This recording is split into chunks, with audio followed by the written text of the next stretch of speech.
लसूण, आलं, 2 छोटे कांदे, 1 छोटा टोमॅटो हे कापून घेतलंय मी. आलं लसणाची आपण पेस्ट करून घेऊया. हे पहा आलं लसणाची पेस्ट. हे पहा मोहरी टाकून घेतली आपण. त्याच्यात लगेच जिरं टाकून घेतलं. हे पहा कांदा टाकून घेतला आपण. आता कांदा चांगला परतून घेऊ.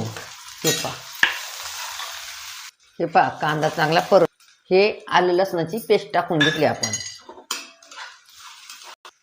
हे टोमॅटो टाकून घेतला आता आपण.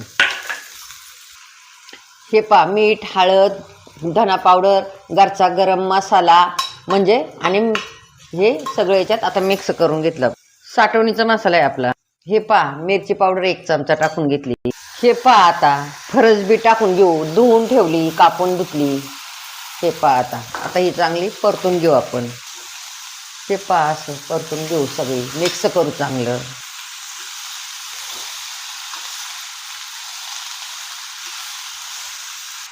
हे पहा आता आपण याच्यावर पाणी ठेवून झाकण ठेवू आणि वाफेवर शिजवून घेऊ. हे पहा आता आपण किती भाजी वाफेवर शिजली की नाही पाहून घेऊ. हे भांडं मी पाण्याचं बाजूला ठेवते. ही भाजी आपली खालवर करून घेऊ आणि भाजी शिजायच्या वेळेस थोडंसं आपल्याला कूट शेंगदाण्याचा टाकून. हे पहा आता आपण पुन्हा झाकण ठेवले वाफेवर शिजायसाठी.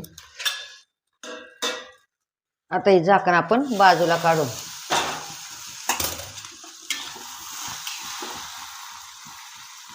का भाजी शिजली. आता याच्यात थोडा हे पहा कूट टाकून घेऊ आपण. 2-3 चमचे कूट टाकले आता मी.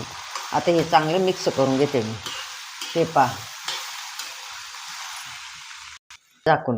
हे पहा आता आपण झाकण काढून घेतले भाजीवरचं. आता आपण ताट करू.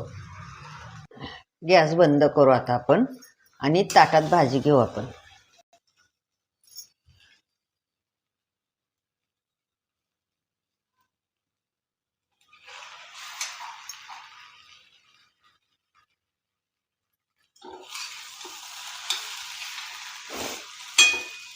हे पहा आता